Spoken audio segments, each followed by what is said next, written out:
Assalamualaikum warahmatullahi wabarakatuh. Om Swastiastu, Namo Buddhaya, Shalom, salam kebajikan, dan selamat pagi.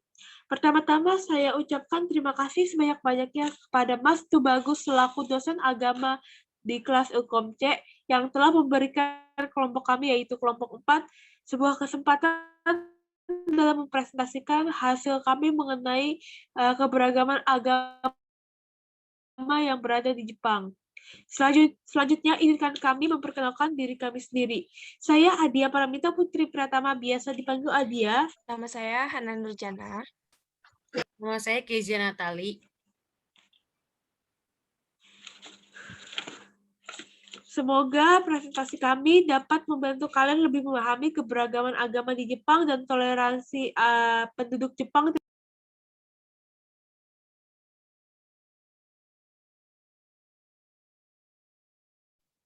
Pembahasan.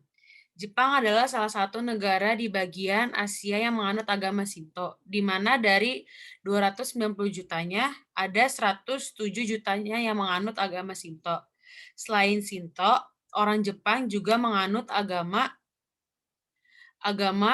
Buddha dengan total 89 juta menganut agama Buddha. 3 juta penduduk Jepang menganut agama Kristen dan Katolik. Sisanya 10 juta menganut agama lain. Walaupun penduduk Jepang beragam agamanya, tetapi mereka tidak memaksakan kepercayaan mereka terhadap orang lain.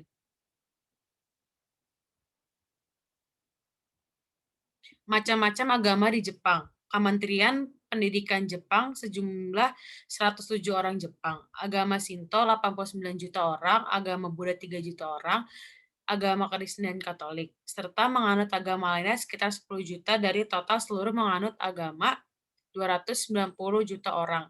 Shinto adalah kata majemuk daripada Shin dan To.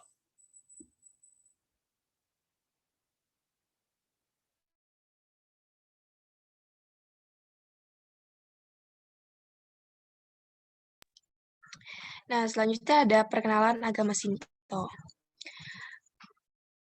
Sorry, bisa next? Bisa sebelumnya, Kes? Ya. Agama Shinto adalah agama yang menjadi ciri khas agama di Jepang. Agama tersebut dikenal dengan nama agama Shinto sebagai agama asli bangsa Jepang. Agama tersebut memiliki sifat yang cukup unik. Proses terbentuknya, bentuk-bentuk upacara keagamaan maupun ajaran-ajaran yang memperlihatkan perkembangan yang rumit. Banyak sekali istilah-istilah dalam agama Shinto yang sukar dialih bahasakan dengan tepat dalam agama bahasa lainnya. Kata Shinto sendiri berasal dari bahasa Cina yang berarti jalan para dewa, pemujaan para dewa, pengajaran para dewa, atau agama para dewa. Ya, sorry guys. Bisa di-cut nggak?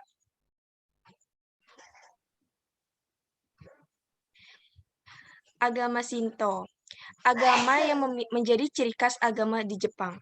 Agama tersebut dikenal dengan nama agama Shinto sebagai agama asli bangsa Jepang. Agama tersebut memiliki sifat yang cukup unik. Proses terbentuknya atau bentuk-bentuk upacara keagamaannya maupun ajaran-ajaran memperlihatkan perkembangan yang rumit. Banyak sekali istilah-istilah dalam agama Shinto yang sukar dialih bahasakan dengan tepat ke dalam bahasa lainnya. Kata-kata Shinto sendiri berasal dari bahasa Cina yang berarti jalan para dewa, pemujaan para dewa, pengajaran para dewa, atau agama para dewa. Dan nama Shinto itu sendiri baru dipergunakan untuk pertama kalinya untuk menyebut nama asli bangsa Jepang, yaitu ketika agama Buddha dan agama Konfusius atau Tiongkok sudah memasuki Jepang di abad ke-6 Masehi.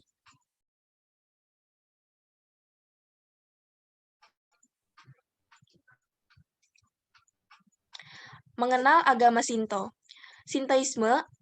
Agama Shinto pada mulanya adalah merupakan perpaduan antara faham serba jiwa animisme dalam pemujaan terhadap gejala-gejala alam.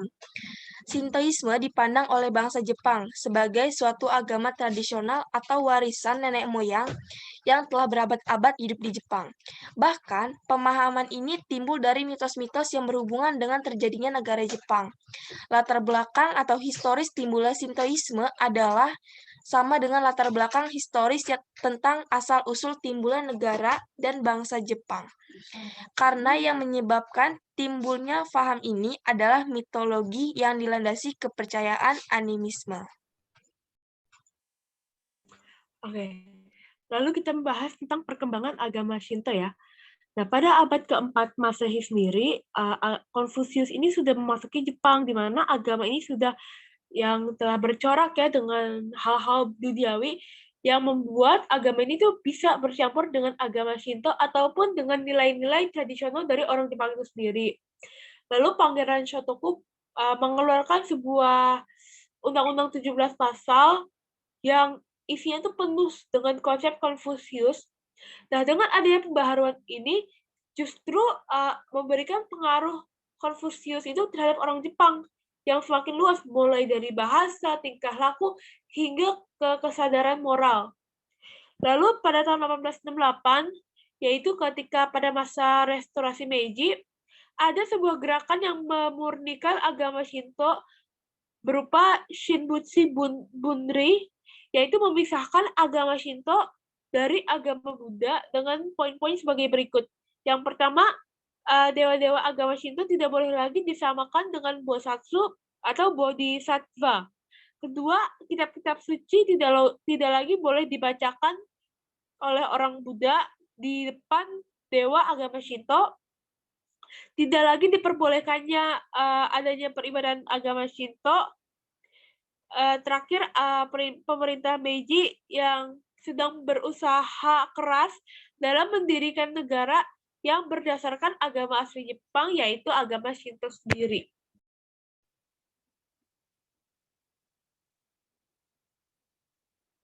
Ajaran Buddha agama Shinto. Dalam ajaran Shinto, alam, objek, dan manusia yang dapat menjadi dewa.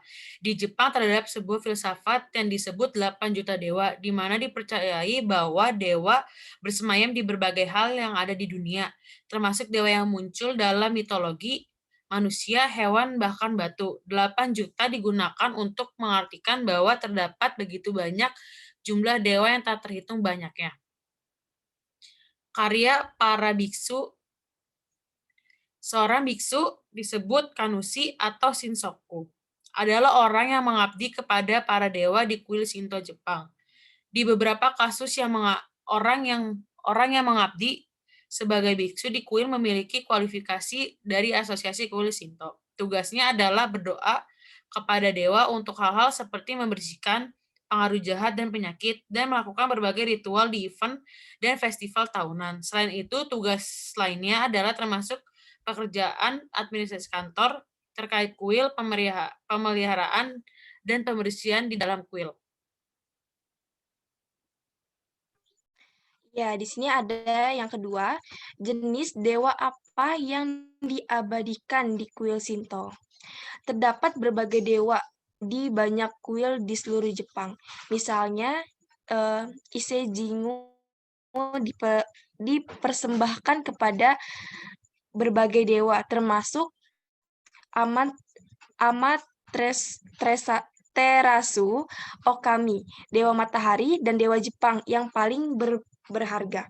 Di kuil Izumu Taisa ada dewa yang diabadikan yang muncul dalam mitologi seperti penguasa agung Okonoshi no Kami. Selain itu, ada banyak kuil yang tersebar di seluruh negeri, seperti Shirohebi Jinja dan Inari Jinja yang didedikasikan untuk ular atau rubah, dan ada juga kuil yang didedikasikan untuk dewa yang tidak biasa, seperti kuil Binbongami atau kuil kemiskinan, di mana kamu bisa pergi ke sana untuk mengusir dewa kemiskinan yang hidup di dalam dirimu. Tempat suci ini direkomendasikan bagi mereka yang ingin mengusir rasa miskin di hati mereka. Next. Ya, yang ketiga di sini ada peran gerbang Tori di Shinto. Gerbang yang dilewati dewa. Ini sesuai kepercayaan agamanya Shinto. Peran gerbang Tori di kuil Shinto adalah sebagai batas yang memisahkan kuil dari dunia luar. Terdapat gerbang yang terletak baik di dalam maupun di luar kawasan. Dan ini dianggap dapat meningkatkan konsentrasi dan fokus dari tempat suci saat kamu melewati setiap gerbang Tori berikutnya. Ketika melewati Tori, membungkuk memberi hormat sebelum masuk kuil adalah suatu bentuk penghormatan kepada dewa, dan kemudian memberikan hormat lagi ketika kamu meninggalkan kuil.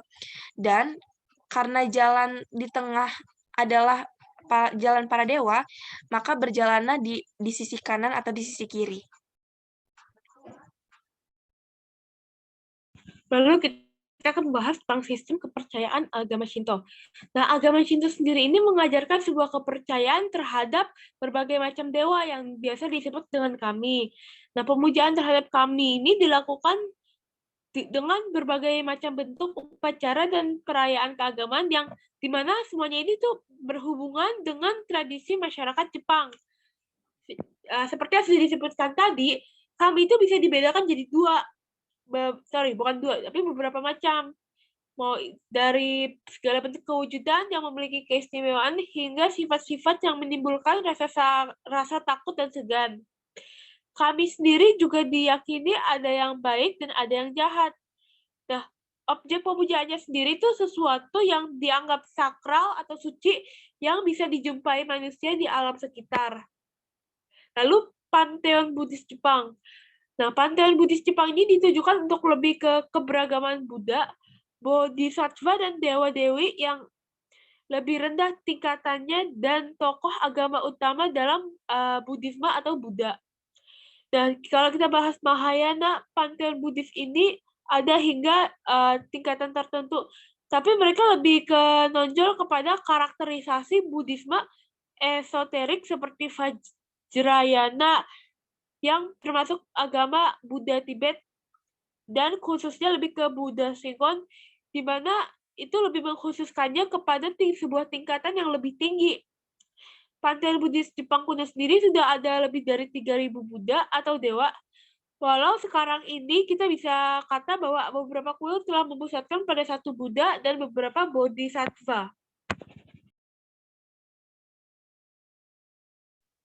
Penutup, meskipun sistem kehidupan beragam di Jepang sangat berbeda dengan negara lain dan dianggap aneh dan rumit, bangsa Jepang dipandang sebagai bangsa yang damai, aman, dan sejahtera, jauh melebihi negara-negara yang memandang agama sebagai hal yang penting dalam kehidupan. Konsep beragam yang mencampur adukan antara ajaran agama satu dengan agama lainnya telah melahirkan sistem kehidupan beragam yang unik di negara Jepang. Di mata sebagian orang mungkin dianggap orang Jepang sebagai orang yang tidak konsisten dalam beragama. Tetapi di mata mereka sendiri, agama dipandang sebagai produk budaya yang bisa mereka inovasi sesuai dengan kebutuhan mereka. Terima kasih. Sekian kurang dan lebihnya dari kelompok kami. Wassalamualaikum warahmatullahi wabarakatuh.